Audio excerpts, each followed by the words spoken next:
تعالى في القرآن الكريم يا أيها الذين آمنوا اتقوا الله حق تقاته ولا تموتن إلا وأنتم مسلمون.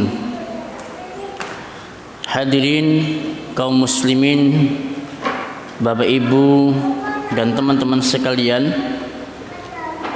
yang semoga dirahmati dan diberkahi Allah Subhanahu wa taala, kita melanjutkan kembali pembahasan kita tentang penghancur rumah tangga sampai pada pertemuan yang kelima. Kata Syekh Muhammad bin Shalih Al-Munajjid, penghancur rumah tangga yang berikutnya adalah ihdzar min syarril hatif. Waspadalah dari keburukan HP. Ya, waspadalah dari keburukan HP.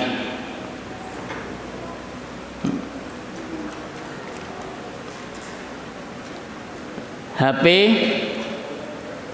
ya, seperti kita ketahui bersama, kerusakan yang ditimbulkan kurang lebih hampir sama dengan televisi. Namun daya rusaknya, daya hancurnya terhadap rumah tangga lebih dahsyat dibandingkan dengan televisi. Ya. Kalau televisi diam di tempat bisa dilihat oleh orang banyak. Tapi kalau HP kita bisa bawa kemana dia dan dalam kondisi apapun kita tidak pernah bisa lepas dari HP. Maka berapa banyak seorang suami mendapatkan istrinya WA-an dengan seorang lelaki, atau dia messengeran dengan lelaki. Demikian pula sebaliknya, seorang istri mendapati suaminya sedang WA-an misalkan, atau ada japrian dari seorang wanita, ya, atau dia suaminya lagi messengeran dengan seorang wanita, ya, atau mungkin di dalam pertemanan medsos, ya, ini suaminya atau istrinya sedang lagi komen, ya, ini ada wanita lagi nge-share apa, kemudian dikomen sama suaminya, ya, dan komennya pun ya agak-agak sedikit berbau-bau lebay gitulah, ya. Demikian juga seorang istri, ya, ketika ada seorang lelaki dia sedang nge-share sesuatu kemudian dikomen sama istrinya dengan bahasa-bahasa yang agak-agak genit sedikit, ya, maka akhirnya terjadilah kerusakan dan kehancuran dalam rumah tangga karena HP. Ya. Nah, HP juga bisa menyebabkan hancurnya atau putusnya tali silaturahim dengan keluarga. Kalau televisi nggak bisa, ya, memutuskan silaturahim nggak bisa. Tapi kalau HP, dia bisa memutuskan tali silaturahim antara orang tua dengan anak. Waktunya hari raya Idul Fitri, ya, yang mestinya anak itu pulang kampung, sungkem dengan orang tua, ya, dia nggak perlu datang ke kampung, nggak perlu sungkem sama orang tuanya, cukup dengan mengirimkan ucapan selamat kepada orang tuanya, ya. Apalagi ini anak manggil ayahnya dengan sebutan ebes, ya. Bes, selamat hari raya Idul Fitri, mohon maaf lahir dan batin. Ebesnya jawab oke, ya, selesai, ya. Hanya dengan mengucapkan selamat Idul Fitri kemudian dijawab sama bapaknya oke, ya, sudah dianggap itu selesai silaturahimnya, ya. Hanya dengan berbalas WA, ya. Atau mungkin yang lebih keren lagi, ya, membuat flyer, ya, kemudian dikirimkan sama orang tua, kemudian orang tuanya juga berbalas, demikian seterusnya, ya. Maka di situ tidak ada lagi tali silaturahim antara orang tua dengan anak gara-gara HP, ya. Ya, kangen cukup di video call, ya, kangen dengan suaranya cukup di telepon, ya, cukup dengan HP, silaturahim dengan orang tua. Padahal jamaah sekalian, ya, kita tidak tahu orang tua kita yang ada di rumah, mereka begitu menderita, ya, dan nelongso hatinya ketika saatnya Idul Fitri, ya, ya, anak-anaknya bisa kumpul-kumpul sama-sama, makan-makan bersama, masak-masak bersama. Ini hanya dengan cukup dengan mengirimkan video call. Maka betapa menderitanya batinnya seorang orang tua ketika mendapatkan anaknya tidak bisa pulang kampung, hanya cukup dengan video call saja. Ya?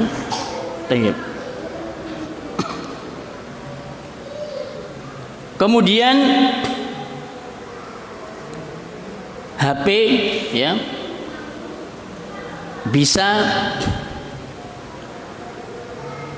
menyebabkan putusnya, ya, komunikasi atau jalinan sakinah mawaddah warahmah antar suami istri, ya, karena suami istri sudah punya hiburan sendiri-sendiri, mereka sudah pegang HP masing-masing, ya, ya, waktunya istirahat malam, rebahan bersama dengan suami istri, ya, ini masing-masing suami istri pegang HP, ya, padahal tidurnya bersama, ya.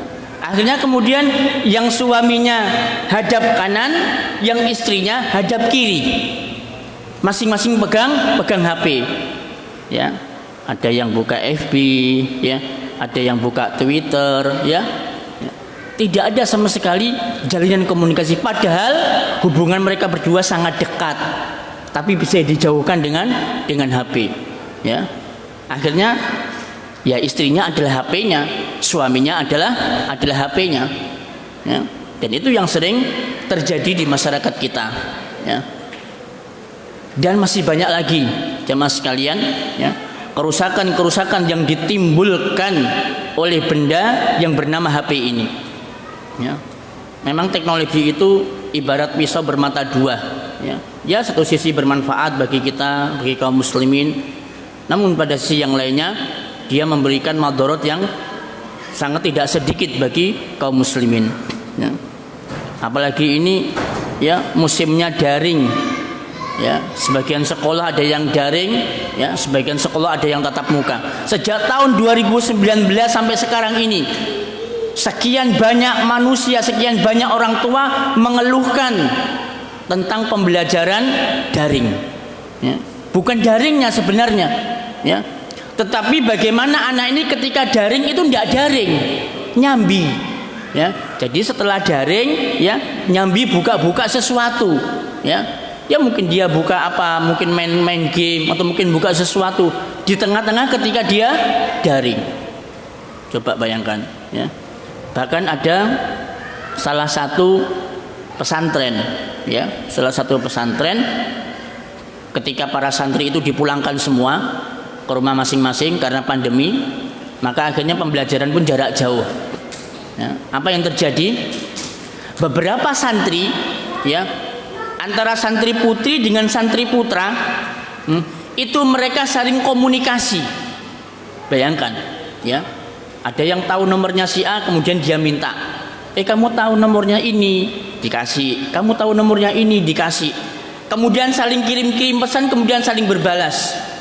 Nah ini, ya, karena pembelajaran daring dimanfaatkan oleh anak-anak santri untuk menjalin komunikasi dan hubungan dengan lawan jenisnya, santri putra dan santri putri. Ini terjadi jamaah sekalian, ya. Nah, itu terjadi, ya. Bahkan anak-anak, ya, ketika pembelajaran daring sekarang lebih asyik, ya, dengan HP-nya dibandingkan dengan orang tuanya, ya. Bahkan HP ini dijadikan sebagai alat untuk mendiamkan anak, ya. Jadi kalau ada anak kecil, ya, lagi rewel begitu, ibunya lagi sibuk, abinya lagi sibuk, maka cukup dengan mendiamkan pakai HP.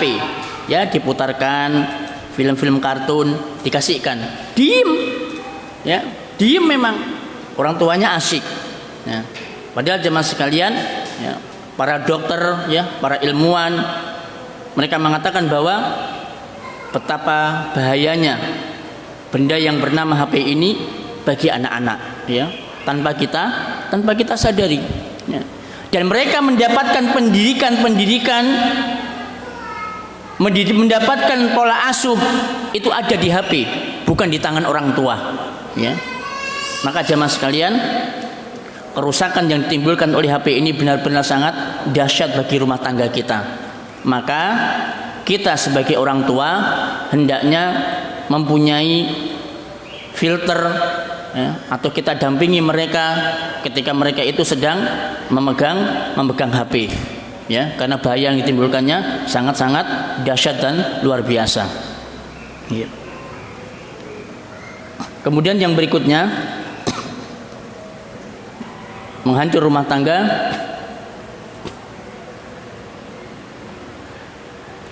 yajibu izalatu kulli ma fihi ramzul adyanil kuffaril batilati. Wajib menghilangkan segala sesuatu yang di dalamnya ada simbol-simbol agama orang kafir yang batil, au ma'budatihim, atau sesembahan mereka, wa alihatihim, dan Tuhan mereka. Ya, ini kata beliau, wajib menghilangkan segala sesuatu yang di dalamnya ada simbol-simbol agama orang-orang kafir yang batil, atau sesembahan mereka, atau Tuhan mereka. Kira-kira Syekh nulis kayak begini ini terjadi tidak dalam rumah tangga muslim? Ya, terjadi. Ya, coba antum lihat, ya, antum survei di rumah-rumah tangga muslim. Ada di sebuah rumah ada patung Siddhartha Gautama. Ya, kebetulan ini keluarga sedang rekreasi ke Borobudur atau rekreasi ke Prambanan. Beli oleh-oleh patung Buddha Siddhartha Gautama, atau bawa oleh-oleh Candi Prambanan, ya. Kemudian oleh-oleh itu dibawa pulang tanpa mereka sadari bahwa patung itu merupakan simbolnya orang-orang kafir, ya. Candi Prambanan merupakan simbolnya orang-orang kafir, tanpa mereka sadari dibawa pulang ke rumah, ya. Itu jemaah sekalian, ya. Bahkan ada yang lebih ekstrim lagi, taruh patung, ya, patung kayak apa ya, Buto Ijo mungkin, ya, ada patung begitu, ya. Terus kemudian patung itu diberi kain yang mirip dengan papan catur, hitam putih begitu, kemudian diselempangkan, apa bahasa Indonesia ini selempangkan, ya, ya, diletakkan di patung itu. Nah, tanpa mereka sadari itu muslim, ya, padahal itu merupakan simbolnya agama Hindu, ya. Orang-orang kafir itu ada di rumah tangga muslim, ya. Apalagi lonceng, ya, lonceng itu simbolnya siapa? Nasrani. Lihat di rumah tangga muslim ada enggak jam yang ada loncengnya? Ada kan, ya. Ding dung. Bahkan di depan rumah sebagai tanda kalau ada tamu itu pakai lonceng. Ding ding ding ding ding ding. Allah ya karim, ya. Ini lonceng kan simbolnya orang Nasrani. Kemudian jam yang ada loncengnya itu kan simbolnya Nasrani. Itu ada di rumah tangga muslim, ya. Apalagi contohnya kaos bola. Nah, ini paling sering nih. Orang-orang yang lagi gila bola, terutama ketika ada event-event Piala Euro atau Piala Eropa, Piala Dunia, ya. Kita misalkan lagi ngefans nih sama kesebelasan MU Apa MU, Pak? Manchester United, ya. Atau Liverpool atau Chelsea. Lihat kaos-kaos mereka di depan, ya, di sini ada logo, ada simbol, di situ ada salibnya, ya kan? Ada salibnya, kemudian kadang atas itu ada semacam mahkota, ya. Kemudian di belakangnya ada nomor punggung, kemudian ada nama pemain bola di atasnya. Itu tanpa mereka sadari, yang itu yang memakai adalah generasi-generasi Muslim. Kaos-kaos bola yang ada lambang salibnya, ya, tanpa mereka sadari. Mereka disuruh pakai salib ya tidak mau. Tapi ketika mereka pakai kaos bola yang ada salibnya, tanpa mereka sadari mereka mau, ya. Nah, ini jamaah sekalian, beberapa contoh, ya, dalam kehidupan rumah tangga Muslim. Maka benar apa yang disabdakan oleh Nabi Shallallahu Alaihi Wasallam, la tattabi'anna sunana man kana qablakum. Sungguh-sungguh benar-benar, ya, Nabi menggunakan dua bentuk penguatan, lam taukid dan nun taukid. Berarti benar-benar tidak bisa diragukan lagi, sampai dua kali. Kalian akan mengikuti jalannya orang-orang sebelum kalian, shibron bi shibrin, sejengkal demi sejengkal, wa dhira'an bi dhira'in, sehasta demi sehasta, hatta lau dakhalu juhra dabbin, sampai andaikan mereka orang sebelum kalian itu mereka masuk ke dalam lubang dob, ya. Dob itu bukan biawak, ya, bukan biawak Indonesia. Dob itu adalah bentuknya mirip dengan biawak tetapi bentuknya lain, yang berwarna kuning agak kecoklatan, terus kemudian ekornya itu bergerigi. Dan dob ini makanannya adalah tumbuh-tumbuhan kalau di padang pasir. Ya, kadang sesekali mereka itu makan belalang, ya. Makanya dob itu boleh dalam Islam. Tapi kalau biawak haram dalam Islam, ya. Tidak sama dengan dob, ya, karena biawak itu makanannya adalah bangkai, kadang binatang-binatang yang hidup kemudian dimakan. Maka biawak atau dalam bahasa kita nyambi namanya, ya, maka itu haram, beda dengan dob. Nah, dob ini ketika dia itu masuk ke sarangnya itu hanya cukup dimasuki oleh lengan kita. Ini sarangnya, ya, karena sarangnya dob itu sudah masuk kemudian berliku-liku, ya. Itu sarangnya dob, ya. Bahkan sampai andaikan dob ini masuk ke dalam sarangnya, ya, itu akan diikuti oleh kaum muslimin, ya. Padahal sempit sarangnya itu, tapi tetap aja mereka ikut, ya. Kemudian para sahabat bertanya, al yahudu wan nasara ya Rasulullah, apakah yang antum maksud itu adalah orang-orang Yahudi dan Nasrani? Maka Nabi menjawab, faman, kalau bukan mereka siapa lagi, ya. Nah, ini jemaah sekalian, ya, kaum muslimin mereka sudah benar-benar mengikuti pola pemikiran, gaya hidupnya orang-orang Yahudi dan orang-orang Nasrani. Sedikit demi sedikit dan sedikit demi sedikit mereka kemudian sudah masuk, ya. Mulai dari pakai kaos bola, kemudian merayakan Valentine, merayakan April Mop, ya, merayakan tahun baru Masehi dan seterusnya, ya. Ini jejak langkahnya Yahudi Nasrani diikuti oleh kaum muslimin. Makanya sarana yang bisa merusak dan menghancurkan rumah tangga yaitu adanya lambang-lambang, logo atau simbol-simbol agama orang-orang kafir yang batil atau sesembahan mereka, ya. Apalagi, ya, bahkan ada beberapa sebagian jenis pintu, ya, atau jendela itu model ukirannya mirip salib, ya. Ada pintu tuh yang ukirannya modelnya begini, ya. Bahkan ada jendela kaca yang ukirannya modelnya seperti ini, ya, modelnya seperti ini. Itu tanpa kita sadari, ya. Itu merupakan lambangnya orang-orang Nasrani. Pintu yang modelnya seperti ini, jendela yang modelnya seperti ini, ya, kusennya. Itu termasuk diantara simbol-simbol atau lambangnya orang-orang kafir. Ya, maka harus dihilangkan itu, ya, dari rumah tangga kita. Baik. Kadang ada di mainan anak, ya, kadang ada di peralatan-peralatan rumah tangga, ya, yang itu sengaja mereka masukkan di rumah tangga muslim. Maka kita harus jeli pandangan kita, ya, harus peka terhadap apa yang ada di rumah kita. Ada enggak simbolnya orang kafir ini di rumah kita? Ya kalau ada antum hilangkan, antum hapus itu. Ya. Tapi kita pun juga jangan sampai mensikapi itu dengan berlebihan. Karena ada orang-orang yang mensikapi lambang-lambang itu atau logo-logo itu dengan cara berlebihan.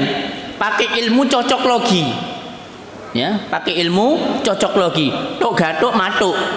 Begitu. Ya. Contoh misalkan ada kurungan ayam, tahu kurungan ayam antum ya? Kurungan ayam yang modelnya keranjang, tapi keranjang yang lubangnya itu agak lebar. Ya.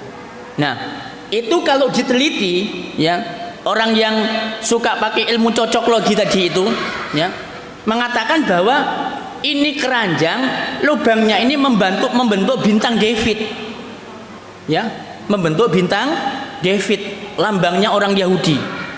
Coba bayangkan, ya. Jadi bentuknya seperti ini, ya. Segi berapa ya? Segi 6 apa segi 5 itu? Segi 5. Segi 6. Itu dihubung-hubungkan ke sana. Ya padahal yang membuat kurungan ayam itu ya mereka tidak tahu, ya. Itu dihubung-hubungkan ke sana, ya. Oh, ini kan lambangnya Yahudi ini, bintang David.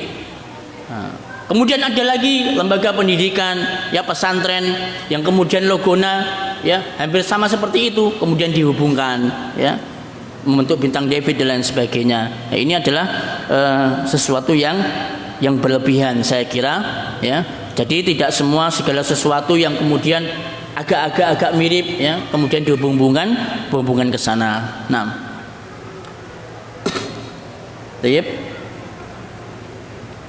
itu dua, ya, tentang penghancur dan perusak di dalam rumah tangga.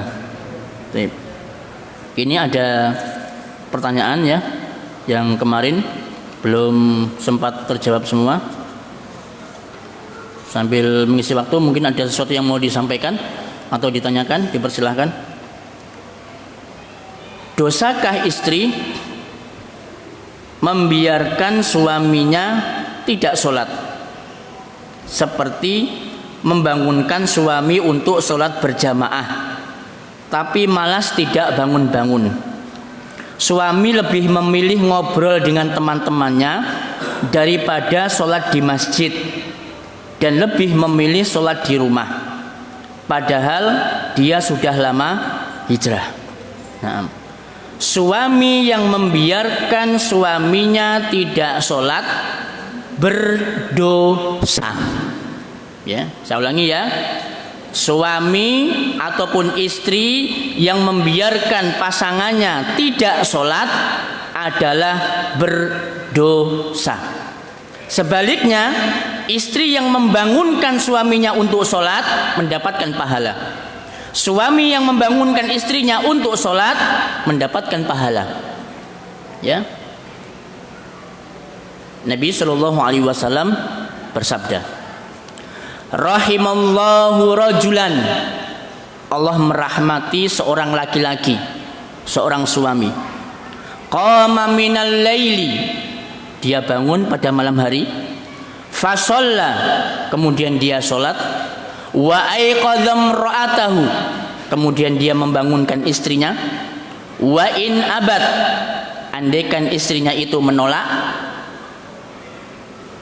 nadha fi wajhil ma'a, kemudian suami ini memercikkan air di wajah istrinya. Coba Pak, ini ekstrim enggak kira-kira? Ya, ini sholat wajib apa sholat sunnah? Sholat sunnah, sholat tahajud. Allah merahmati seorang lelaki, seorang wanita, seorang lelaki suami ketika dia bangun di malam hari kemudian dia sholat. Ngajak-ngajak istrinya, ya, istrinya dibangunkan, ma, ayo sholat tahajud bareng, ya. Istrinya menolak, nggak enak-enak wong turu, sampean sholat dhewe kono. Nah, akhirnya suaminya ambil air satu cangkir, bukan satu cebok, ya. Nanti pas jenengan ambil satu cebok kemudian disiramkan begini ke istrinya. Oh, kata Kanjeng Nabi kan disuruh nyiram air, bukan nyiram, merciki. Ya. Jadi ambil air satu gelas kemudian diperciki ke wajah istrinya. Ya. Supaya bangun. Ini Allah merahmati seorang lelaki. Demikian juga sebaliknya. Rahimallahum ra'atan. Allah merahmati seorang wanita, ya, seorang istri. Qamat minal laili, dia bangun pada malam hari, fasollat, kemudian dia solat, wa aiqadzat, ya, wa aiqadzat zaujahu, kemudian dia membangunkan suaminya. Wa in aba, seandainya kemudian suaminya ini enggan, tidak mau ikut solat, naduhat fi wajhil ma, ya, kemudian istrinya ini memercikan air di wajah suaminya. Kira-kira ngamuk enggak, Bu? Ya, kira-kira suaminya marah enggak? Ada seorang istri, ya, memercikan air di wajah suaminya. Ngamuk enggak kira-kira suaminya? Enggak ya? Masya Allah, enggak ngamuk. Nah, kalau seandainya ngamuk, ya pakai cara. Jadi memercikan air itu pakai alternatif yang terakhir. Ya, Ibu dekati suaminya, peluk, kemudian dikusuk-kusuk, Bu, gegeri, ya, dikusuk-kusuk dengan lembut. Mas, sudah waktunya. Oh, tambah sirup. Oh, tambah sirup ya. Allah ya Karim, ya. Ya, bukan dikusuk, dikusuk sambil dibisiki. Mas, sudah azan. Ayo sholat di masjid. Pahalanya 27 loh daripada sholat di rumah. Ya. Masih tidak bangun juga, ya. Nah, coba dikasih ditambah dikit, disayang, Bu, ya, pipinya dicium suaminya, dicium pipinya, dicium keningnya, ya, dicium itunya, ya, sambil dibisiki, Mas, ayo sholat yuk di masjid yuk, pahalanya 27 loh, ya. Masih belum bangun juga, dibisiki lagi, ya, engkau tak kei bonus, nah, ya, sampai engkau nek tangi sholat di masjid, engkau tak kei hadiah, sampai gelem hadiah. Ya, hadiah apa? Ya wis engko apa jare wis. Nah, ya, ibu-ibu tahu sendirilah hadiahnya apa, kan? Nah, itu ya, pakai cara seperti itu dengan cara yang halus dan lain sebagainya. Baru kemudian ketika sudah seperti itu tidak mau bangun, maka perciki wajahnya itu dengan air, ya, bangun supaya sholat. Maka insya Allah yang seperti itu ibu tidak berdosa, malah mendapatkan pahala. Nah, wallahu a'lam bishawab. Pertanyaan yang kedua, gimana caranya mengajak suami biar ikut kajian karena istrinya sudah mengaji dan mengenal sunnah? Alhamdulillahnya semua itu diizinin suami. Nah, ngajak suami ikut kajian, tapi suaminya tidak mau.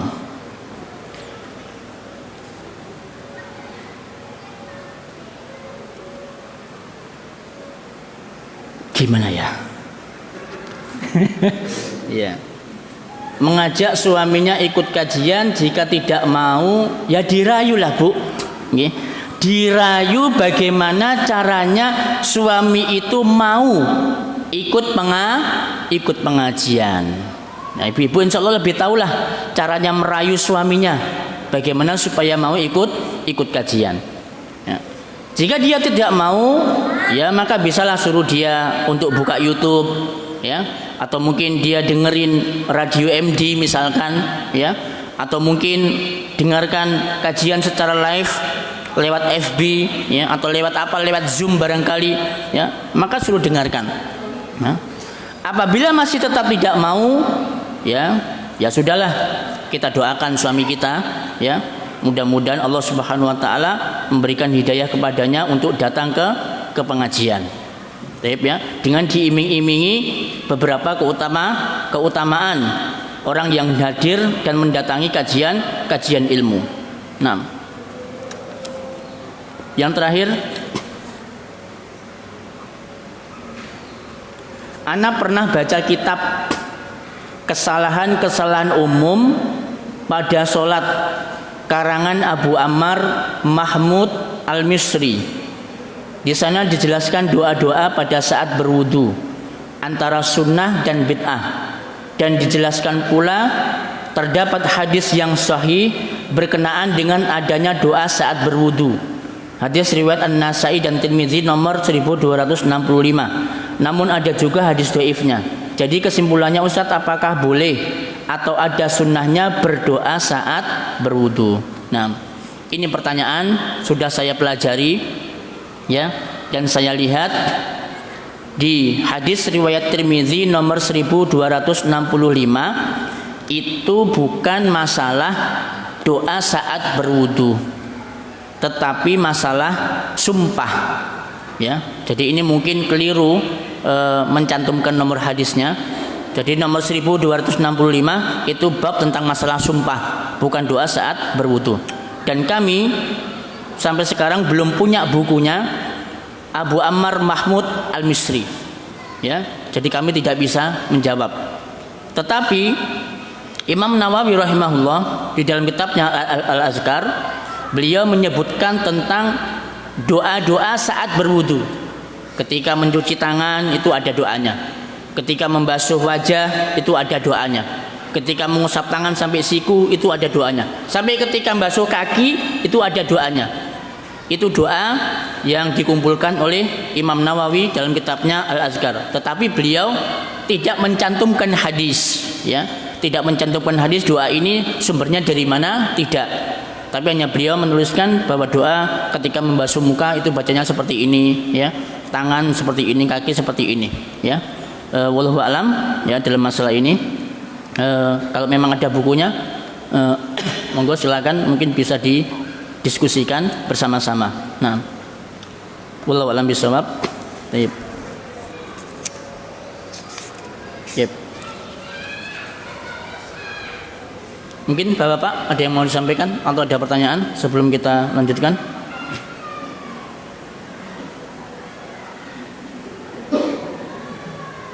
Baik. Jika tidak ada, kita lanjutkan lagi.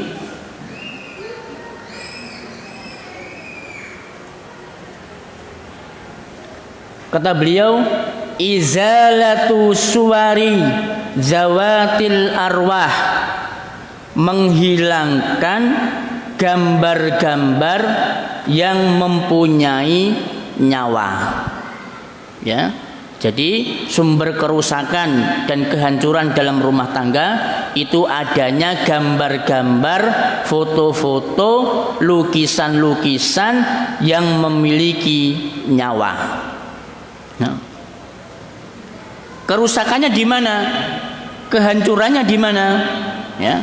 Nabi SAW bersabda, la tadkhulul malaikatu baitan fihi suratun wa kalbun.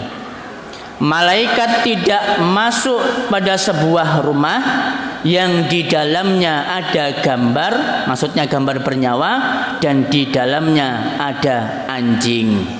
Nah, maka persoalannya, kalau sudah malaikat tidak mau masuk ke dalam rumah kita, lalu yang masuk ke dalam rumah kita siapa? Syaitan. Kalau sudah syaitan yang masuk ke dalam rumah kita, maka rumah kita tidak ada cahayanya. Rumah kita tidak akan ada rahmatnya. Rumah kita akan senantiasa dipenuhi dengan kerusakan, kehancuran, perkelahian, pertengkaran, dan lain sebagainya. Dan itu sudah banyak buktinya, ya, sudah banyak buktinya. Nah, kenapa syaitan bisa masuk ke dalam gambar, lukisan makhluk yang ada nyawanya? Ya, dikarenakan di situ dijadikan sarang oleh syaitan. Ya, coba kita amati. Kalau antum pernah lihat, ya, film-film horor, ya, baik yang barat maupun horor mana, ya, ketika di situ ada gambar atau lukisan, ya, pasti lukisan itu ada yang ketawa sendiri, ya, ada yang sampai lukisan itu matanya mengeluarkan darah, ya, bahkan kemudian sampai foto itu jatuh, ya, jatuh. Itu siapa yang mengendalikan? Dia bisa keluar air mata, bisa keluar darah, bisa menyeringai fotonya. Nah, karena kan di situ setan berada di sebuah foto tersebut. Bahkan ada seorang ustadz, ya, yang ketika dia meruqyah, ya, di sebuah rumah, ya, meruqyah di sebuah rumah, ternyata penghuni rumah ini itu tidak sembuh-sembuh, artinya tidak keluar-keluar nih setannya. Dan ternyata setelah dilihat di kamar belakang itu ada foto, ya, ada foto manusia. Maka akhirnya kemudian foto itu dikeluarkan, dihancurkan, kemudian diruqyah lagi. Alhamdulillah sembuh dengan izin Allah. Ya. Nah, jadi jamaah sekalian, semua gambar-gambar, semua lukisan-lukisan ataupun foto-foto yang di situ ada nyawanya, maka itu merupakan sumber kerusakan dan kehancuran di dalam rumah tangga. Bahkan termasuk juga patung-patung, kemudian boneka-boneka, ya. Itu sumber kerusakan dalam rumah tangga, ya. Tidak sedikit orang-orang yang kesurupan, ya, karena di situ ada boneka, ya, tempat untuk hinggapnya setan di dalam boneka itu, ya. Maka antum di rumahnya ada boneka, segera hilangkan. Yang di rumahnya ada foto, ya, Ustadz ini eman, Ustadz ini foto ana wisuda sarjana, ini saya dulu dapat sarjana itu setengah mati, Ustadz, nyelengi, ya, mau wisuda, mau dan lain sebagainya, eman Ustadz kalau diturunkan. Nah, ya, antum lebih eman fotonya apa lebih eman keluarga, ya. Kalau antum lebih eman keluarga, ya antum turukan, ya.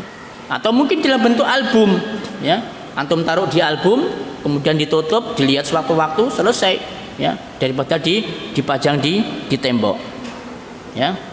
Taib. Ini jamaah sekalian, ya, adanya gambar-gambar, lukisan ataupun foto-foto makhluk yang bernyawa, maka ini menyebabkan kerusakan dan kehancuran di dalam rumah tangga. Nah, ya. Termasuk juga yang ada di buku-buku, ya, buku bacaan anak-anak, ya, maka sebisa mungkin harus ditutup, ya, diisolasi kah, atau mungkin dikasih tape X. Maka sebisa mungkin seluruh gambar-gambar itu antum harus hilangkan, ya, baik di buku maupun di tempat manapun, ya, harus dihilangkan, karena itu bisa menyebabkan kehancuran di dalam rumah tangga kita. Nah,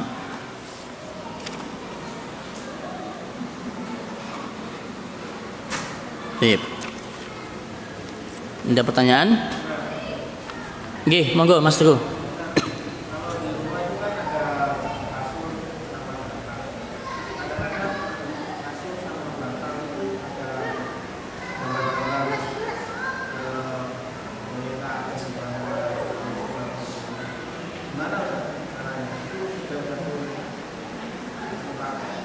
Iya. Spray, sarung bantal, sarung guling, kemudian ada gambar bonekanya. Itu satu paket. Bagaimana Ustadz? Kalau antum eman dengan keluarganya, ya, antum lepas itu sarung bantalnya, spraynya, ya, kemudian antum hinakan, ya, ya, mungkin dipakai untuk lap atau mungkin dipakai untuk apa, ya, dihinakan itu. Atau mungkin kalau antum eman, ya, ditutuplah. Pakai apa, ya? Mungkin pakai kain, dijahit, ya, pakai kain, kemudian ditutup itu kepalanya, sehingga tidak membentuk gambar makhluk bernyawa. Gitu nggih? Nggih, tip. Apakah benar haram hukumnya istri melakukan safar atau bepergian tanpa mahram? Benar. Nggih. Nabi SAW bersabda, la tusafir imra'atun illa ma'adhi mahramin. Janganlah seorang wanita melakukan safar, perjalanan jauh, kecuali ditemani oleh mahramnya. Nah, ini juga termasuk, ya, bisa sesuatu yang bisa merusak dan menghancurkan rumah tangga, ya. Apalagi ini istri kita ini termasuk wanita-wanita karir, ya, diajak sama pimpinannya untuk studi banding atau study tour, ya, dia safar sendirian. Loh, tapi kan bukan sendirian Ustadz, sama teman-teman yang lain. Lah, terus teman-temannya yang lain itu mahramnya siapa? Ya, dia kan juga punya istri, punya suami, mahramnya siapa? tidak punya mahram juga. Nanti temannya yang lain pun mahramnya siapa? Tidak ada juga. Maka sama-sama tidak ada mahramnya. Karena sama-sama tidak ada mahramnya, maka seorang wanita jangan melakukan safar atau bepergian dengan alasan apapun. Ya. Kalau untuk alasan studi gimana Ustadz? Misalkan mondok begitu ya, gimana?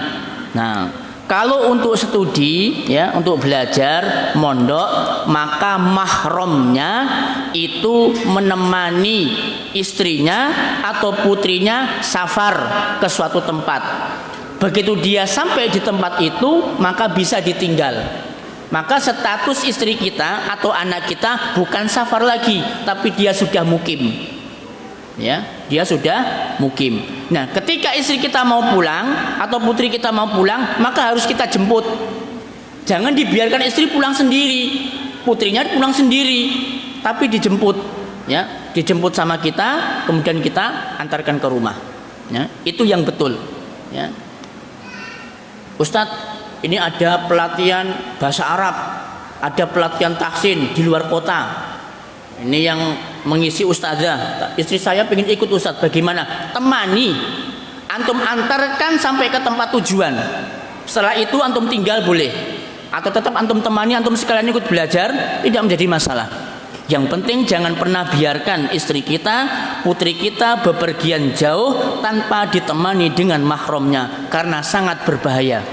Ya, sangat berbahaya. Ya, bisa jadi ada kejahatan yang menimpa istri kita, menimpa putri kita, atau mungkin ada sesuatu yang kita tidak tahu. Ya, bisa jadi dia bisa belok ke tempat yang lain, ya kita tidak tahu. Ya, itu salah satu di antara hikmahnya mengapa perempuan itu harus ketika safar ditemani oleh mahramnya. Nah, apabila istri mau berkunjung ke rumah famili tanpa suami tapi sudah diizinkan pergi tapi bersama anak-anak, apa boleh Ustadz? Nah, ini juga kalau anak-anaknya itu sudah balik, dia seorang laki-laki, maka boleh ditemani oleh anaknya.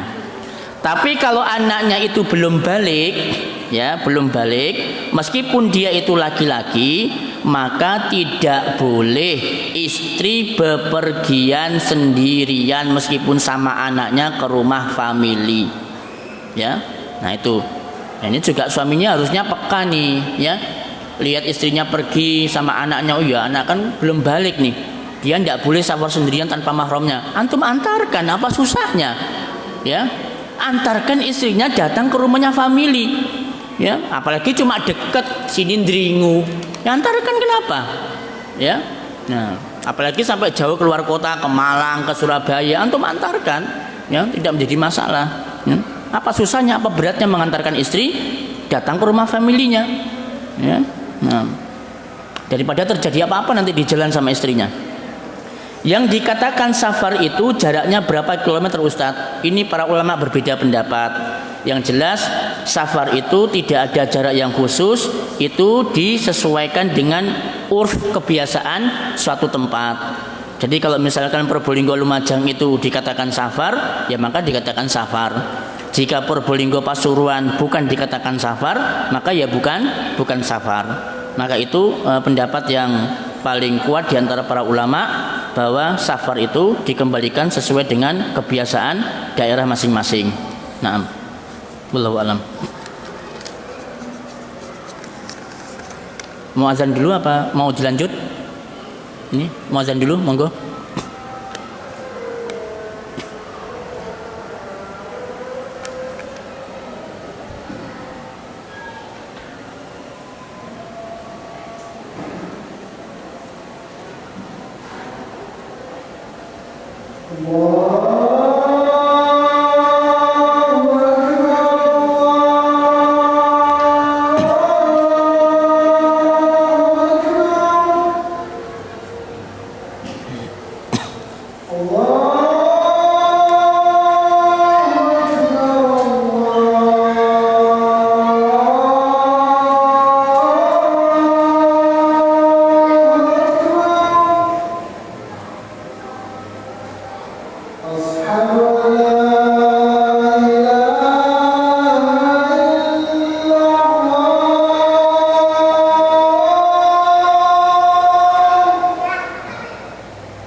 bagaimana hukumnya jika istri sudah ditalak 3, tapi secara negara dia masih istri sahnya, jadi dia tidak merasa ditalak. Nah, talak nikah rujuk dikatakan sah apabila sudah dinyatakan sah oleh agama, ya. Karena lafaz talak, nikah dan rujuk itu dihitung dengan ucapan suami, bukan ucapan hakim di pengadilan agama, bukan. Jadi ketika suami sudah mengatakan kamu saya cerai, ya, maka di situ sudah terhitung talak 1, meskipun negara belum memutuskan itu jatuh talak. Paham ya? Nah, ini kadang kemudian orang itu salah paham. Jadi ketika suami sudah mengatakan talak, tapi kemudian negara belum memutuskan talak, itu kata mereka belum jatuh talak. Padahal ini sudah jatuh talak. Maka dalam kasus ibu ini, ya, kalau memang suaminya sudah mentalak 3, ya maka sudah jatuh talak 3. Meskipun pengadilan agama belum mengatakan jatuh talak 3. Maka yang seperti ini suami istri harus dipisahkan selama-lamanya, ya, harus dipisahkan. Tidak boleh gandeng renteng, ya. Maaf, meskipun tidak sampai berhubungan, tapi tidak boleh gandeng renteng, ya, ke pasar bersama dengan suami istri. Padahal sudah talak 3, ya. Tapi kita kan tidak kumpul, Ustadz. Iya, tidak kumpul, tapi kan gandeng renteng, ya. Nah, itu sama saja. Maka harus dipisahkan selama-lamanya. Kalau dia mau rujuk, ya, suami istri ini mau rujuk, maka istri itu harus menikah dulu dengan orang lain, kemudian diceraikan oleh suaminya yang baru kemudian bisa rujuk dengan suaminya yang lama. Ini sudah kita jawab nih di beberapa pengajian yang telah lalu tentang kasus ini. Nah, jadi begitu ya. Jadi istri kalau mau rujuk dengan suaminya maka harus nikah dulu ibu dengan seorang lelaki, baru kemudian diceraikan, baru bisa rujuk lagi. Nah, dan seorang wanita yang ditalak 3, maka dia harus keluar dari rumah suaminya. Berbeda dengan talak 1 dan 2, dia masih tetap tinggal di rumah suaminya sampai masa iddahnya habis, ya, sampai masa iddahnya habis. Nah,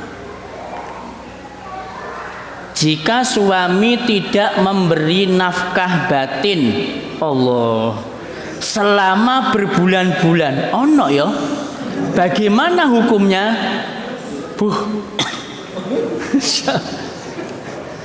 Jeru jawaban apa? Pertanyaannya. Masya Allah, ya. Tapi tidak apa-apa, ya, dijawab ya, karena memang ini kasuistik, ya, memang terjadi. Taib. Seorang suami yang tidak memberikan nafkah baik secara lahir maupun secara batin, ya, itu sudah diperbolehkan seorang istri untuk mengajukan khulu, ya, untuk mengajukan khulu. Sampai berapa bulan Ustadz ukurannya? Nah, Umar bin Khattab, ya, Umar bin Khattab, suatu ketika beliau dikeluhkan oleh satu pasang suami istri. Ini ada seorang suami meninggalkan istrinya berbulan-bulan. Kemudian istri ini mengeluh sama Umar, ya, kemudian ditanya lagi, sampai berapa bulan ya Khalifah seorang suami itu boleh meninggalkan istrinya? Kemudian Umar nanya sama istrinya, berapa bulan? 4 bulan. Nah, berarti apabila seorang suami tidak memberikan nafkah batin istrinya selama 4 bulan, ya, maka sudah diperbolehkan seorang istri untuk mengajukan khulu, ya. Nah, rasanya kan tidak adil kan? Masa ketika istrinya menolak dilaknat malaikat sampai subuh. Nah, sekarang kalau suaminya yang diajak tidak mau bagaimana? Bahkan sampai ini berbulan-bulan, ya. Nah, maka para ulama menjelaskan bahwa wajib hukumnya seorang suami memberikan nafkah biologis kepada istrinya minimal 1 bulan 1 kali. Ya, para ulama menjelaskan hukumnya wajib. Kalau antum enggak, antum berdosa. Ya, minimal 1 bulan 1 kali. Iku kesuwen gua, Pak. Ya. Bu iya, 1 bulan 1 kali yo kesuwen. Ya. Nah, itu andaikan memang terpaksa menurut kemampuan suaminya, misalkan cuma saulan pisan tok isone. Ya sudah, kasih 1 bulan sekali. Ya, sama. Termasuk juga ketika suami menolak diajak, berdosa enggak kira-kira? Berdosa. Sama. Ya. Sama hukumnya dengan ketika seorang istri diajak suaminya, dia menolak, kan dilaknat tuh sama malaikat sampai subuh. Maka ketika suami dia diajak sama istrinya, juga ketika dia menolak, maka dosanya adalah sama. Ya, bukankah Allah berfirman, wa ashiruhunna bil ma'ruf, maka pergaulilah mereka para istri itu dengan cara yang baik, termasuk juga dengan hubungan biologis. Maka antum harus adil. Ketika antum ajak istrinya menolak, yo antum ketika diajak, ya dia menolak juga tidak apa-apa, mestinya begitu, ya kan? Nah, tapi dalam Islam tidak begitu, ya. Jadi hendaknya dalam masalah ini dikomunikasikan bersama-sama bagaimana enaknya. Tapi yang jelas secara hukum Islam, ketika suami tidak memberikan nafkah batin selama berbulan-bulan, maka boleh seorang istri untuk mengajukan khulu, gugatan cerai kepada suaminya. Nah, pertanyaan yang terakhir, apakah saudara tiri itu termasuk mahram? Jawabannya tidak. Ya. Saudara tiri itu bukan mahram. Yang mahram itu cuma ayah tiri atau ibu tiri ketika sudah ada hubungan biologis. Tapi selama belum terjadi hubungan biologis, ayah tiri dan ibu tiri bukan mahram, ya. Maka saudara tiri juga bukan mahram. Naam. Wallahu a'lam bishawab, ya. Mungkin ini yang bisa kami sampaikan. Kurang lebihnya mohon maaf atas segala perhatian dan kekurangan. Subhanakallahumma wa bihamdika asyhadu an la ilaha illa anta astaghfiruka wa atubu ilaik. Wassalamualaikum warahmatullahi wabarakatuh.